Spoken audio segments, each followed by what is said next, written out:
The Karoo. This semi-desert covers 2/3 of South Africa. Because of its climate and sparse vegetation, few people settled in this area.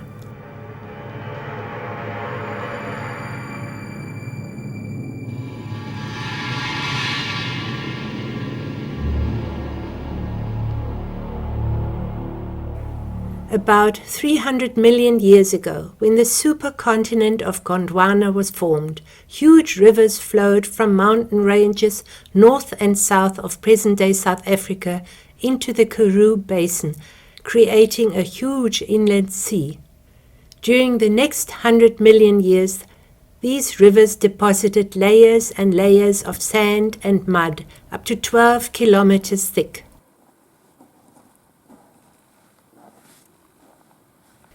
These conditions were favorable for a most remarkable preservation of fossils.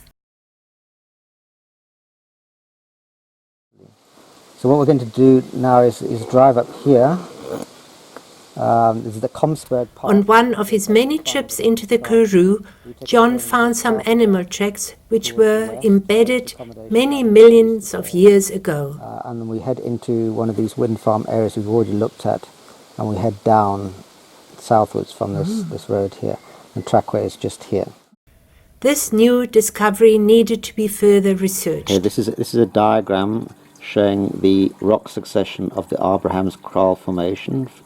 From the bottom upwards, it's about 2.2 kilometers thick, and it's subdivided into various units here.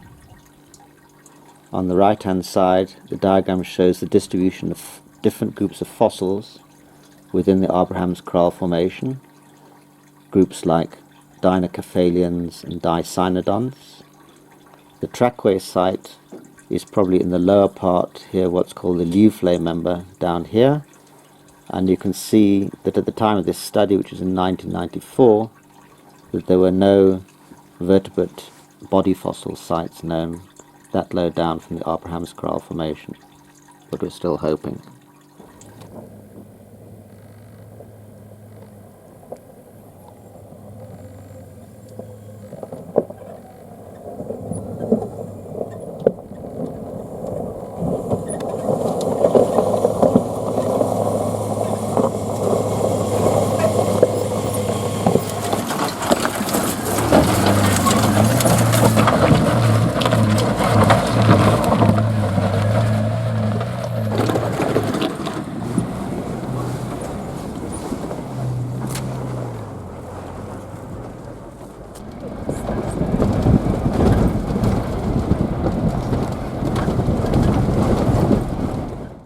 Often the only sign of habitation are the farm fences.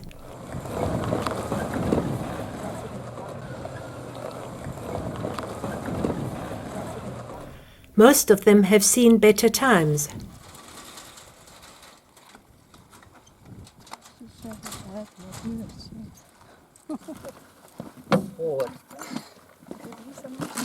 Equipped with the latest state-of-the-art tools, we set off to the trackway site.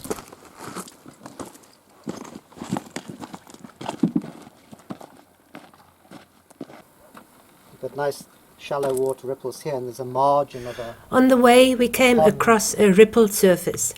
This is proof that the area was underwater millions of years ago.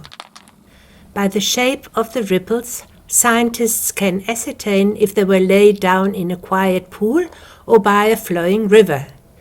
They can even ascertain the direction a river was flowing. In a dry riverbed was a small section of exposed bedrock with the embedded animal The tracks. most prominent features are these parallel like tram lines, sets of 2 or 3 continuous impressions which we suspect might have been generated by a largish amphibian floating in the water, perhaps drifting with the current, hence the straight lines, and just dragging 2 or 3 fingers onto the bed of the pond or lake, and just making those tram lines. Then in addition we have sets of What trackways an moving, exhilarating feeling to look at a place almost and perpendicular to knowing that there some of was which once may show millions of evidence years of ago claws. a In shallow this case, they wouldn't pond be with amphibian, strange it would be animals a in different it. animal. And the most interesting trackway so far is this one here. Down the centre line has a series of arcuate impressions which would be caused by the tail of the animal sort of swaying from side to side. This is an animal which is low down on the ground, splayed feet. There's actually some belly impressions there. Our task was to carefully clear and expose as much as possible of the tracks without damaging or scratching the surface. Hard work at 35 degrees in the shade. And no shade.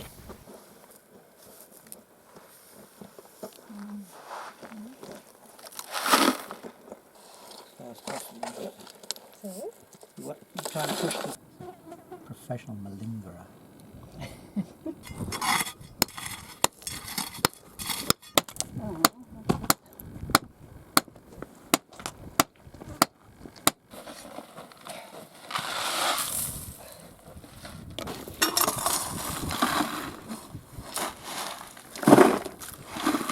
By late afternoon we had cleared as much as was possible, and in the setting sun the tracks became beautifully visible. If those marks cut through and erase the little rills. Yeah. The little rills were formed when the water was really shallow. And then probably maybe the water became deeper and this would all be covered in mud. Mm-hmm. And he's drifting in the lake, in the pond, or in the river, and he's got, in this case I was thinking of his fingers down, maybe looking for prey in the mud, and as he's drifting down they produce these trem lines. But now I'm thinking it's perhaps more likely that his head would be up and the back of his body would be further down, and it's probably his toes which would be dragging on the bottom. Happy guy. Yeah. Interesting was the 5-toed animal dragging its tail through the mud.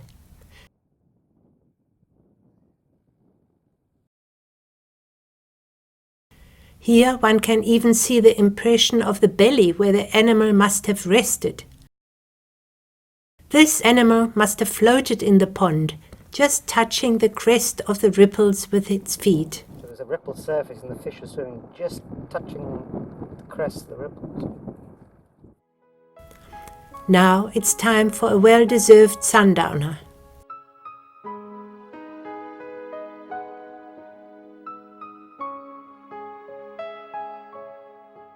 Yeah. The next day, Dr. Roger Smith from the South African Museum joined us.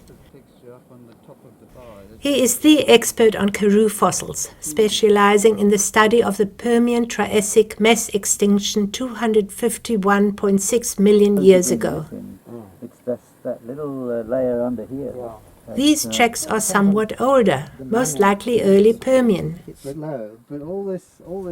While we were looking for fossils in the vicinity, Roger laid out a 1 by 1 meter grid to document the site. It's more like continuous contact with the sediment, and it's just ridges. Like a jigsaw puzzle, this place will help to increase our knowledge of life as it existed millions of years ago.